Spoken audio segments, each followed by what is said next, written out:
He's the brilliant anthropologist who helped unlock the secrets of the Stargate. Jack, I think that this is a map of a vast network of Stargates that are all over the galaxy. And chose to live on the other side with a new bride. Goodbye, my Danielle. Until she was kidnapped and forced to join an evil empire. Behold, your queen. Charest, it's me.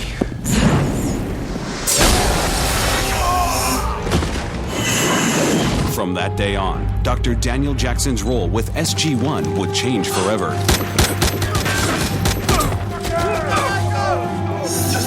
Don't!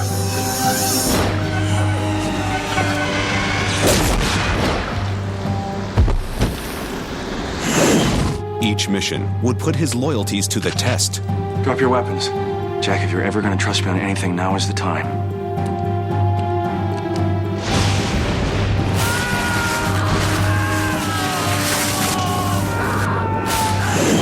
Each journey would challenge his intellect. We're travelers. We come in search of friendship.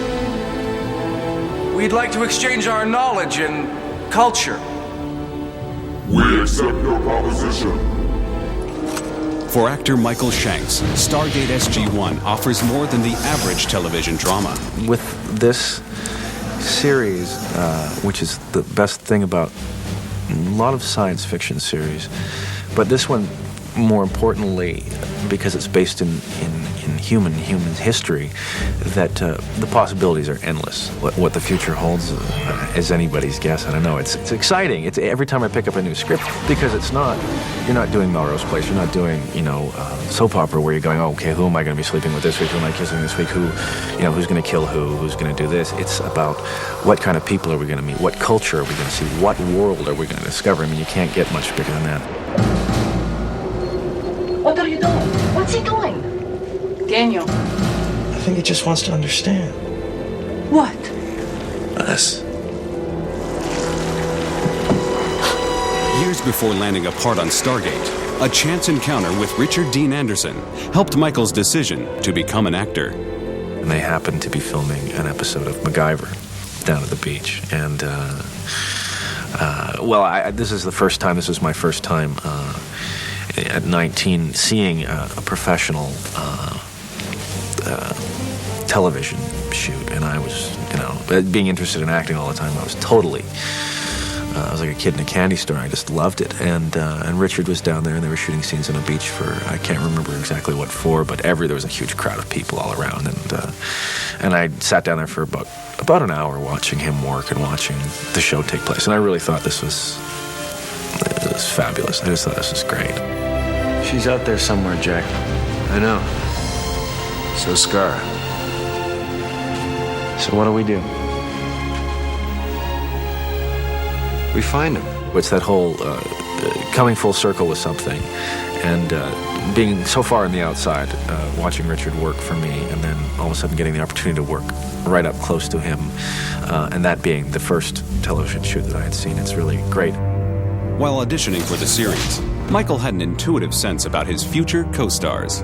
It seemed to be that myself, Amanda, and Christopher, somehow, we didn't know in the end that we'd all be getting the parts, but we somehow just managed to gravitate towards each other. We had a very positive, relaxed energy, and it either came from overcompensating for nervousness or simply just really good-natured people who saw a sparkle in somebody else's eye and said, hey, this is cool, we're all in the same boat here, let's just relax and enjoy this thing. And I thought it was very ironic that at the end of it all, that when we come for the first read-through, that we're looking at the same faces and same reaction. It was a very nice, very comfortable feeling. And to throw somebody like Richard into the mix, too, who is so good-natured, so easy to work with, and so just wants to be one of the guys and hang out, and when we do the work, it all, it's fun.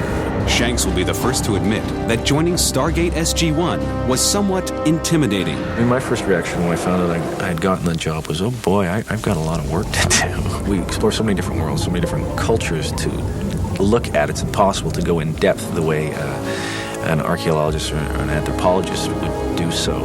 But you have to have a certain amount of study in it. So I thought all that work that I had ahead of me, all that book work, all that going back to school work was really difficult. Subject Queen, primordial Gould, as evidenced by the enlarged pectoral musculature and dorsal structure. The study of history is fascinating to me. The study of people and cultures has always been fascinating to me.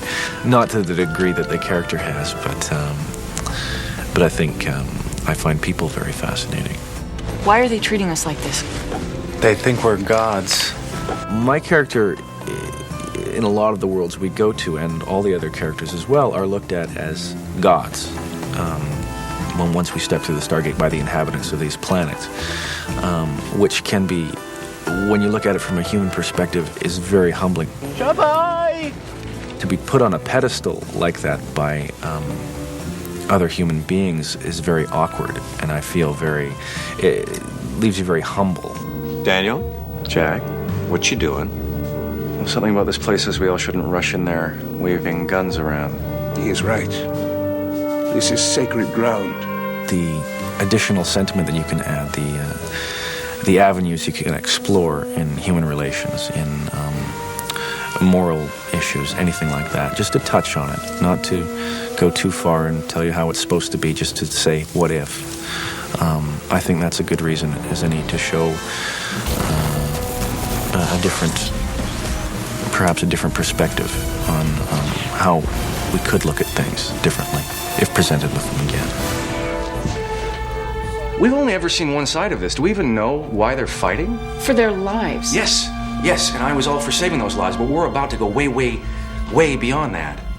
We're about to turn the tide of a world war that we know nothing about against an enemy that we know nothing about.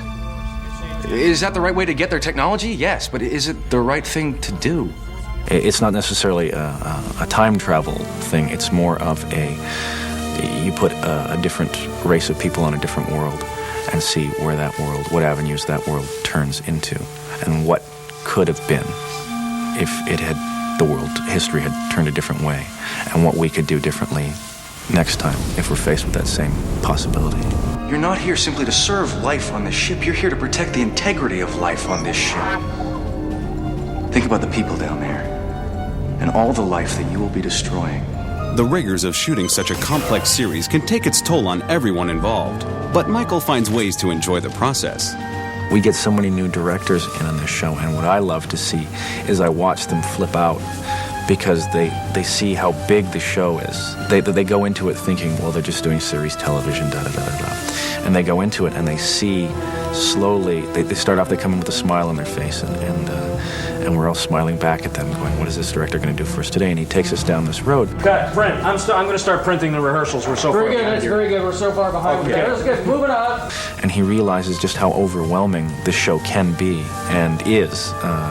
And to watch them, we just sit there and watch them just spin and twist and freak out and throw things and yell and scream, and everybody just sits back calmly and goes, yep, it's second day. I think it's about time you did that. The Gould used to use this place as some sort of opium den. Trained as an actor to be thrust with all this technical stuff that comes with the show, all the sci-fi, all the technical process of shooting it with the blue screen and the special effects and the weapons and all that other stuff being thrown all in the middle with acting somewhere lying in the middle of it is a bit overwhelming.